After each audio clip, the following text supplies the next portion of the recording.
Hello friends, welcome to SSC coaching centre. दोस्तों, आज मैं आपको प्रॉफिट और लॉस की एक ऐसी ट्रिक बताऊंगा जो आपने अभी तक यूट्यूब पे नहीं देखी होगी। तो इस वीडियो को पूरा देख लेना। ट्रिक एकदम लॉजिकल है, शानदार है। स्टार्ट करते हैं। पहला सवाल, किसी वस्तु को 56 रुपए में बेचने पर उतना ही प्रतिशत लाभ होता है जितना वस्तु का क्रय मूल्य है। वस्तु का क्रय मूल्य क्या है? देखो, 56 रुपए में बेच रहे हैं, 56 रुपए में। तो 56 रुपए के हमें फैक्टर करने हैं। ठीक है, देखो 56 के क्या फैक्टर हो सकते हैं? 14 चौके 56। ठीक है, और कौन कौन से फैक्टर हो सकते हैं वो देख लीजिए। 56 के 7 अट्ठे 56, एक ये फैक्टर हो जाएगा। ठीक है, चलिए एक और फैक्टर कोई हो सकता है, देख लेते हैं। 56 के 28 दूनी 56, एक ये फैक्टर होगा। तो हमको कौन सा फैक्टर लेना है?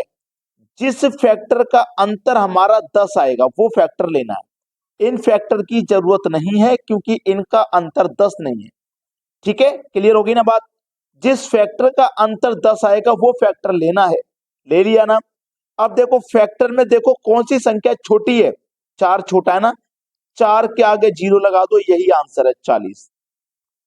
भाई क्रय मूल्य क्या है? 40 रुपया। बताइए, ये लॉजिकल ट्रिक आपको पहले से पता थी या नहीं? अगर नहीं पता थी तो हमारी इस मेहनत के लिए, जो हम आपके लिए ट्रिक बनाते हैं, ट्रिक ढूंढते हैं, बस उसके लिए एक लाइक जरूर मांगते हैं। तो लाइक कर दिया करें। अब देखते हैं अगला प्रश्न। अगला प्रश्न है, एक पुस्तक को 75 रुपए में बेचने पर उतना ही प्रतिशत लाभ होता है जितना कि पुस्तक का क्रय मूल्य है। क्रय मूल्य क्या है? देखो 75 रुपए की चीज है ना, आपको मैं पहले ही बता दिया हूं। ऐसा अंतर करिए, ऐसा फैक्टर करिए जिसका अंतर 10 आए। जैसे 15 पंजे 75 हो गया। इन दोनों के बीच का अंतर कितना है? देखो 10 है। तो जो छोटी वाली संख्या है उसके आगे हमको 0 लगा देना होगा। बस आंसर आ गया। ठीक है, आंसर आ गया। अब यहाँ पे 50 ऑप्शन में नहीं है।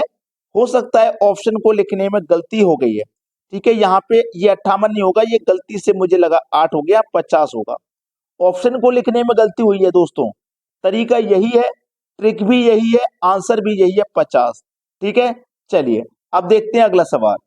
अगला प्रश्न है, किसी वस्तु को 25 रुपए में बेचने पर उतने ही प्रतिशत की हानि होती है जितनी वस्तु की लागत है। वस्तु का क्रय मूल्य क्या है? 25 रुपए दिया गया है, तो 25 के ऐसे फैक्टर करिए। 5 गुने 5 25 हो गया। अब इनका अंतर तो 10 है नहीं, लेकिन इनको जोड़ के 10 बनेगा। चाहे तो अंतर 10 बन जाए, चाहे जोड़ के 10 बन जाए, आना चाहिए 10। ठीक है, तो अब देखो दोनों सेम संख्या है, तो किसी के भी आगे आप 0 लगा दो। ठीक है, तो मैंने 5 के आगे 0 लगा दिया, इस वाले के इसके आगे लगा दूंगा तब भी आपका 50 ही आएगा। तो हमारा पहला ही ऑप्शन यहाँ पे सही जवाब है। ठीक है, अब देखते हैं अगला सवाल। अगला प्रश्न है, एक दुकानदार ने कोई सामान 21 का बेचा और उसको बेचने पर उतने ही प्रतिशत की हानि हुई जितने का वो सामान था। सामान का क्रय मूल्य क्या है?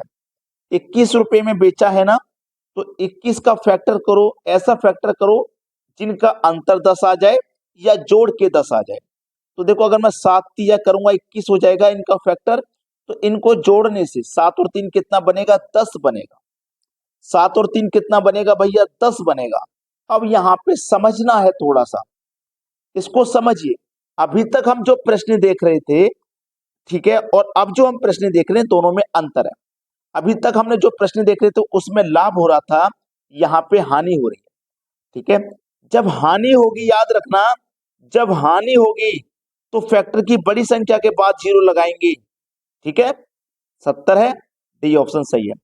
और अगर लाभ होगा तो फैक्टर की छोटी संख्या के आगे 0 लगाना है। बात क्लियर हो गई है ना सभी को? अगर लाभ है तो छोटी संख्या के बाद 0, और अगर हानि है तो बड़ी संख्या के बाद 0। बस यही अंतर है लाभ और हानि में। अब देखते हैं अगला सवाल। अगला प्रश्न है, रजत अपने कार्यालय से कैंटीन के लिए सीधे 12 मीटर चलता है। देखो, ये कार्यालय हो गया।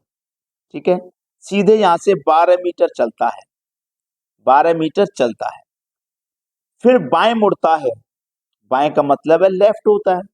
बाएं का मतलब क्या है? लेफ्ट होता है। चलिए, फिर वो क्या करेगा? बाएं मुड़ेगा, यानी कि लेफ्ट में मुड़ेगा। यहां से इधर गया, और फिर लेफ्ट में मुड़ा, 2 मीटर चला, 2 मीटर। ठीक है, फिर बाएं मुड़ा और सीधे मुड़कर 12 मीटर चला। यहां से लेफ्ट मुड़ा, फिर यहां से बाएं का मतलब फिर लेफ्ट मुड़ेगा और फिर 12 मीटर चलेगा। ठीक है, अपने कार्यालय से कितनी दूरी पर है? देखो यहाँ कार्यालय है और यहाँ से इतनी दूरी पर है बस, और ये जो दूरी है वो कितनी है? 2 मीटर की है।